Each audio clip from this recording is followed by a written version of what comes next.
যুদ্ধের ময়দান থেকে সোজা আলোচনার টেবিলে ইরান যুক্তরাষ্ট্র, বিশ্ব কূটনীতির সর্বোচ্চ মঞ্চের উপস্থাপক এখন পাকিস্তান। ইসলামাবাদের মহাকাব্যিক এই উত্থান কিছুটা অস্বস্তিতে চিরপ্রতিদ্বন্দ্বী ভারত। বিশ্বব্যাপী পাকিস্তানকে কূটনৈতিকভাবে কোণঠাসা করতে প্রচারণা চালাচ্ছিল ভারত, সেটিকে বুড়ো আঙুল দেখিয়ে নিজেকে শান্তির দূত হিসেবে তুলে ধরতে সক্ষম হয়েছে ইসলামাবাদ। যদিও চূড়ান্ত সফলতা এখনও নির্ভর করছে ইরান যুক্তরাষ্ট্রের সমঝোতার উপর, কিন্তু আপাতত পাকিস্তানের মুভ দিল্লিকে দর্শকের কাতারে বসিয়েছে। চলুন ভারতের এই অস্বস্তি কেন এবং দক্ষিণ এশিয়া ভূ রাজনীতিতে এর কতটুকু প্রভাব পড়তে পারে তা জানবার চেষ্টা করি।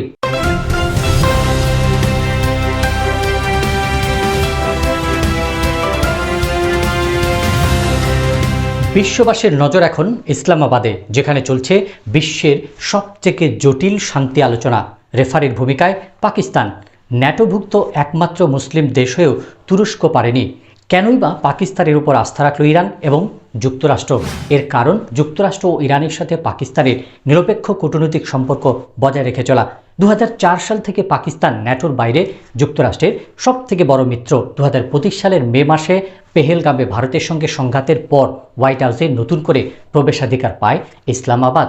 এরপর থেকে নোবেল শান্তি পুরস্কারের জন্য ট্রাম্পের নাম প্রস্তাব করে রীতিমতো ট্রাম্পকে প্রভোক্ট করে পাকিস্তানের প্রধানমন্ত্রী।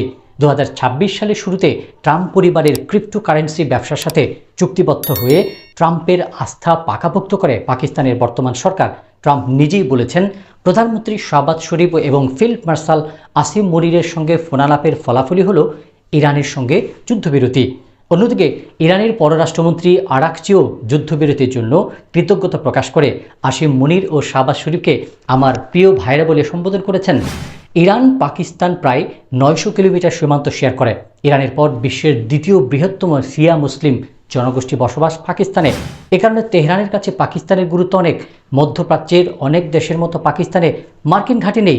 2018 সাল থেকে ইসলামাবাদে মার্কিন রাষ্ট্রদূতের পদটি বেশিরভাগ সময় খালি ছিল।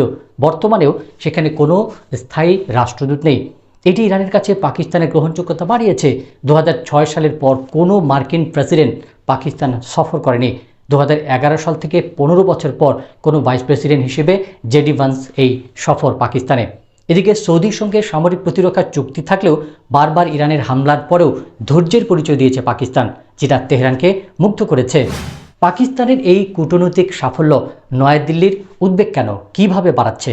দীর্ঘদিন ভারত পাকিস্তানকে সন্ত্রাসবাদের মদতদাতা হিসেবে ফাইন্যান্সিয়াল অ্যাকশন টাস্ক ফোর্সের গ্রে লিস্টে অন্তর্ভুক্ত করতে কূটনৈতিক প্রচারণা চালাচ্ছে।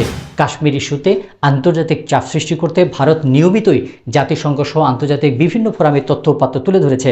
বিশেষ করে গত বছরের মে মাসে পেহেলগামে যুদ্ধের পর থেকে সেই তৎপরতা আরও বাড়ায় মোদী সরকার। পাকিস্তানও নিজেকে দায়িত্বশীল রাষ্ট্র হিসেবেই তুলে ধরার চেষ্টা করছে। ভারতের প্রচারণাকে প্রতিহত করে পাকিস্তান এখন আন্তর্জাতিক কূটনৈতিক মূল মঞ্চের উপস্থাপক। যুক্তরাষ্ট্র ইরান যুদ্ধে পাকিস্তানের মধ্যস্থতা নিয়ে এক প্রশ্নের উত্তরে পাকিস্তানকে দালাল হিসেবে বলেছিলেন ভারতের পররাষ্ট্রমন্ত্রী এস জয়শঙ্কর। বিশ্লেষকরা বলছেন, যুক্তরাষ্ট্র ইরানের মধ্যে চুক্তির অত্যন্ত জটিল এই আলোচনা অগ্রগতি হলে ভারতের পক্ষে পাকিস্তানকে বিশ্ব কূটনীতি থেকে বিচ্ছিন্ন করা এবং সন্ত্রাসবাদের মদতদাতা হিসেবে দেখানো কঠিন হবে। কারণ এই সফলতা আসলে গালফ তথা মুসলিম দেশ এবং অন্যান্য দেশের আস্থা বেড়ে যাবে পাকিস্তানের প্রতি। কংগ্রেস সহ ভারতের বিরোধী দলগুলো এই পরিস্থিতিকে সরকারের কূটনৈতিক ব্যর্থতা হিসেবে সমালোচনা করছে।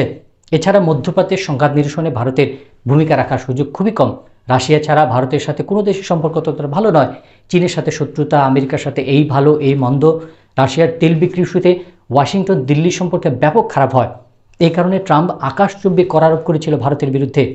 প্রতিবেশী দেশ পাকিস্তান, বাংলাদেশ, নেপাল, মিয়ানমারের সাথে বন্ধুসুলভ নয় ভারতের সম্পর্ক, বরং দাদাগিরি সম্পর্ক।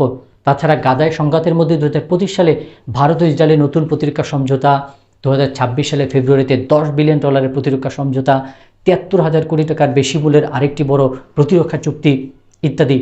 ভারত ইসরায়েল যৌথ উদ্যোগে সামরিক ড্রোন ও সাইবার নিরাপত্তা সরঞ্জাম তৈরি করছে। ভারত ইসরায়েলের সবচেয়ে বড় অস্ত্র ক্রেতা। দুই দেশ নিয়মিতই যৌথ সামরিক মহড়া দেয়। ভারতের প্রধানমন্ত্রী নরেন্দ্র মোদী ইসরায়েলের সংসদ ন্যাসেটে গত বছরের 25 ফেব্রুয়ারি এক বক্তব্যে বলেন, ইসরায়েল আমাদের পিতৃভূমি আর ভারত আমাদের মাতৃভূমি। এটি ব্যাপক বিতর্কের জন্ম দেয়। এর 2 দিন পরেই ইরানে হামলা শুরু করে ইসরায়েল। সুতরাং এইসব অবস্থানের কারণে ভারতের প্রতি মধ্যপ্রাচ্যের অন্যান্য দেশসহ ইরানের কোনো আস্থা নেই। পাকিস্তানের ক্ষেত্রে মুভ ফরওয়ার্ড করায় দিল্লি কূটনৈতিকভাবে অস্বস্তিতে পড়েছে। জাতীয় ও আন্তর্জাতিক রাজনীতি, ভূরাজনীতি, অর্থনীতি ও কূটনীতির খবরের বিশ্লেষণ নিয়ে এপি নিউজ আছে আপনার সাথে। আপনি থাকুন এপি নিউজের সাথে।